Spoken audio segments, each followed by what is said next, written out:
What's happening, guys? Jim the Game Guru, your video game and board game nerd. This channel is about Switch games, board games, and VR. Okay, so I have a party game and we're Bloodbound. Bloodbound. This is a darker themed party game where you are clans of vampires and you have to find the leader of the clan and kill them, basically. So it is a little more darker theme. A lot of party games have this lighter theme, or they have some kind of crude humor on them. This one does have a high minimum player count requirement. 6 people, yes, 6 people must be present in order to play this game. And it says you can play. The max is 12, but you can actually play 13 with this game because besides the clan members. In this game, there's 2 clans of vampire clans. There's also an inquisitor. So if you have an odd number of people, one person can play as the inquisitor, and there's special rules for that person in the game that they and they alone can win. This is a social deduction, bluffing, betrayal type of game. So what I'm going to do is I'm just going to show the components, show the layout, and kind of describe how the game is played. So let's go ahead and dig into some Bloodbound. All right, let's dig into some Bloodbound. So here's the initial setup that we have. We have in the center, we have rank tokens. These are the ranks of the individuals that are playing in the game. Now, you have 1 through 9, but that does not mean that you're going to have 1 through 9 present in the game. There's certain ranks of individuals that will not be in the actual game. And anybody who's ranked, the lowest rank that's in the game is the clan leader. Now, that does not always mean it's 1, does not always mean it's 2, 3.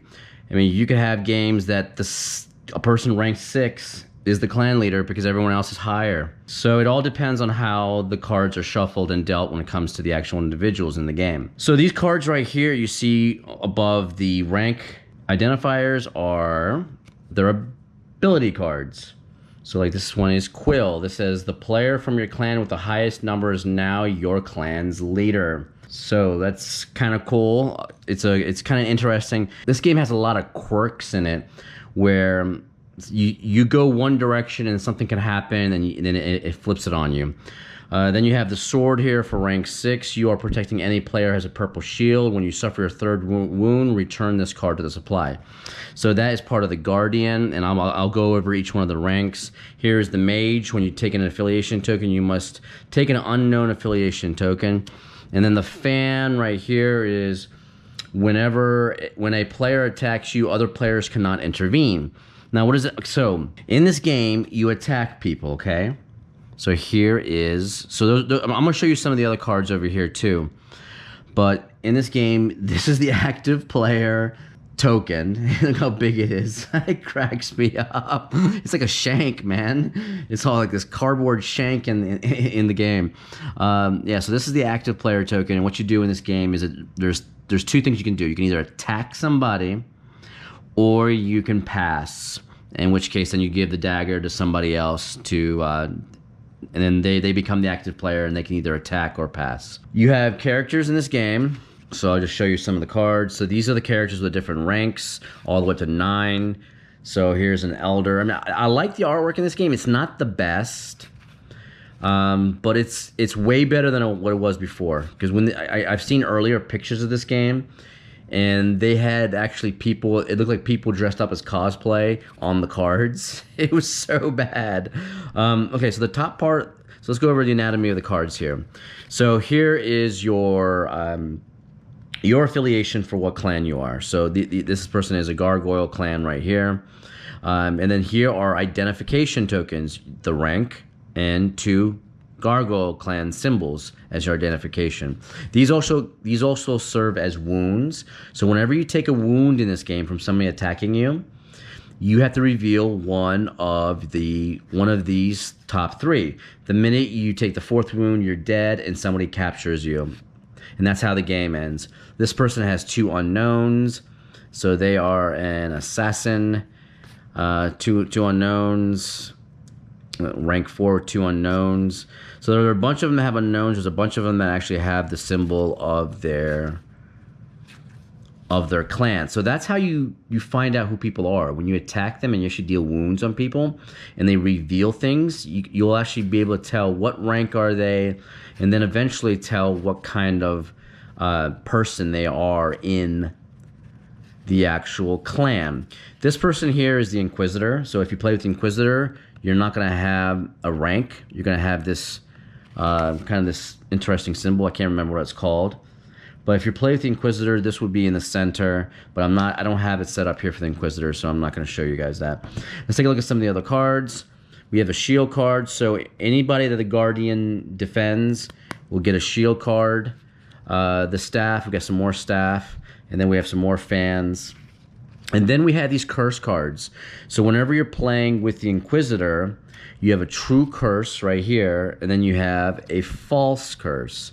So anytime a winning clan, a clan is trying to win, and they win, and they think they win, but if they have a true curse that was given to them by the Inquisitor, then they lose, and the Inquisitor wins. It's one of the Inquisitor can win in one of two ways. Either somebody's attacking the Inquisitor and kills them and captures them, or the Inquisitor wins if somebody has a true curse on that winning clan. So here are the piles of tokens. We have this is like an unknown clan, and then here's your Phoenix, and here's your Gargoyles. I mean, they actually look pretty good. They're nice components.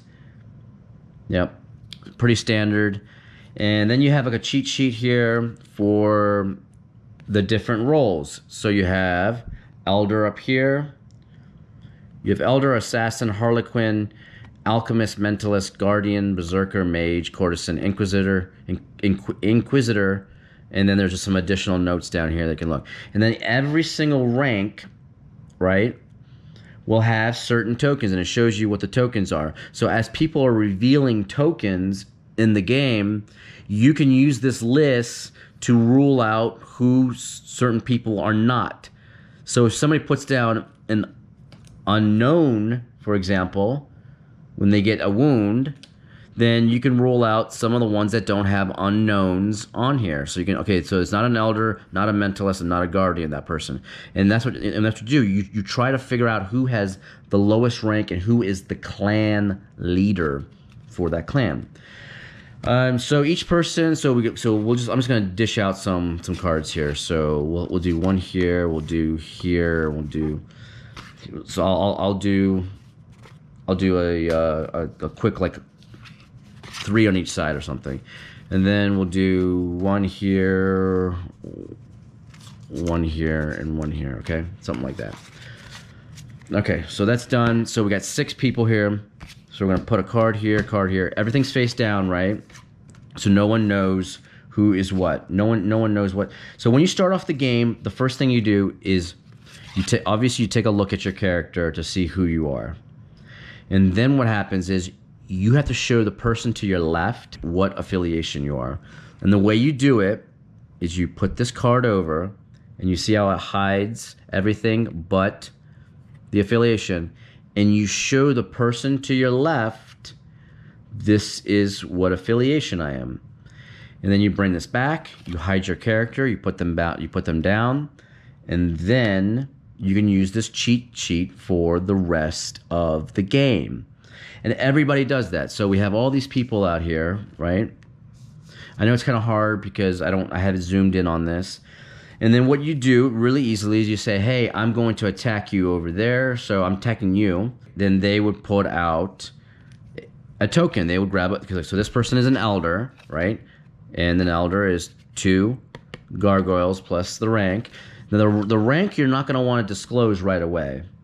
I mean, rank is, for the most part, unless you're like a Guardian, the Guardian has advantages if you reveal them a little earlier. So this person would put a Gargoyle. The dagger would then now go to this person over here, and then this person can then attack somebody else. Now the abilities, every person has an ability. So like the Elder, take a quill. Assassin, force a player to suffer 2 wounds. Harlequin, secretly look at any 2 character cards. Alchemist, force the player from whom you intervene to suffer or deal 1 wound. Mentalist, force a player to suffer 1 wound. Guardian, you can protect them with a shield. Berserker, you can force the player who attacked you to suffer 1 wound. Mage, you get a staff. And then a courtesan, you have a fan. So each person has an ability. Now, you can't just use your ability whenever you feel like it. What happens is, if somebody attacks you, let's say if this person attacked this person over here, right? And then this person is, what is this person? A mage, right? If this person gets attacked, they could reveal that they're a mage by taking their rank. And then when they put the rank token over here next to them, then they can use the ability. You can only use your ability when you reveal your rank, in which case then they would take a staff right here. So they would have that staff to use. So then whenever anybody's attacking them, the staff gives you the ability that you can reveal one of these instead of your actually true affiliation.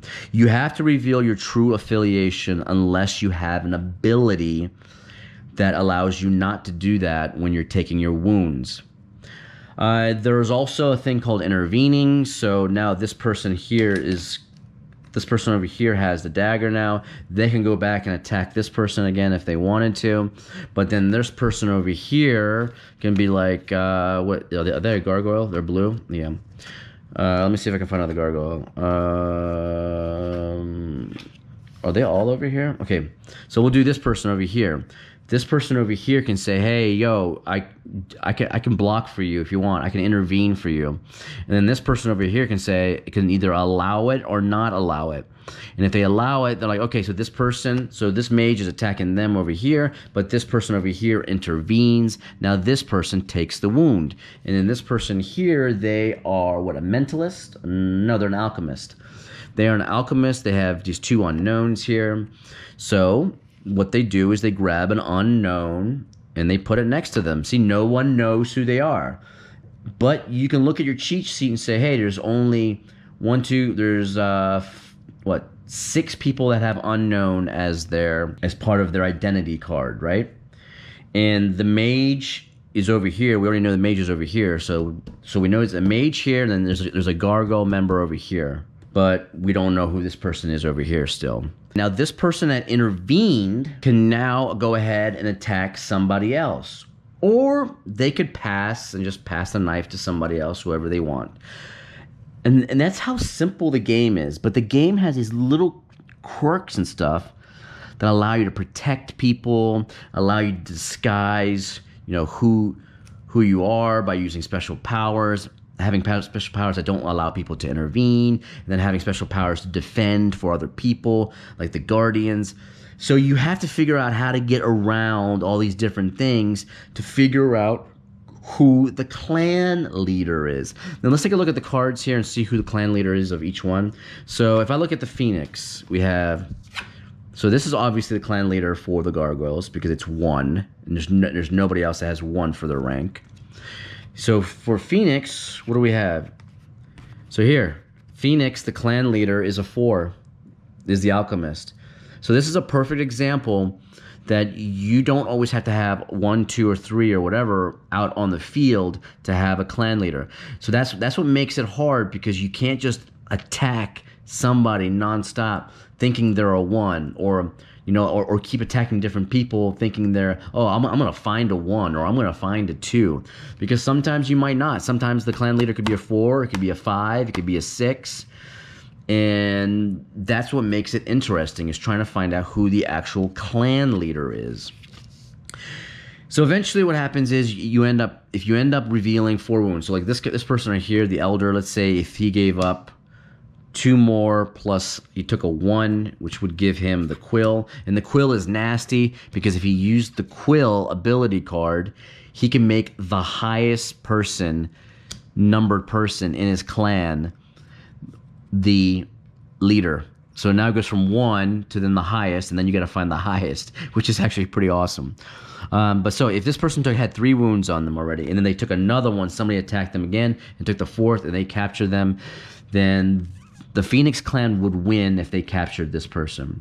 Now, what happens if the Phoenix Clan didn't capture this person and they captured somebody else, right? Let's say he didn't have those, and I don't know, they captured, well, who's the other person over here? Maybe they captured the Alchemist, right? They captured the Alchemist. The Alchemist revealed all 3 and then took the 4th wound. Somebody on the Phoenix Clan thought that they were the leader. They killed this person and they captured them, right? Well, that clan would lose because you have to, whenever you capture a person that is not the clan leader in the game, then you lose. The only way you can win is by killing the actual clan leader. That is it. That's what makes the game tough. You have to find the clan leader in order to win. But yeah, it's cool. It's darker themed. I like the darker art. I like the fact that you have to go and kind of find people's identities by revealing their stats, by giving them wounds with the lovely Shank here, and trying to find out who the clan leader is. And it's a darker one. It's mysterious, and I think it's kind of cool for a party game. I really do. It's something different than like Cards Against Humanity or any of these other crude party games, or even these other happier, go silly party games, where this is actually, it's kind of like, you know, just the bluffing and the betrayal and the attacking and then trying to find people is actually pretty interesting. It's actually a pretty cool game. That is Bloodbound, the game. Yeah, I highly recommend this. It's actually it's a pretty awesome game. Anyway, guys, I am out of here, and I will see you later.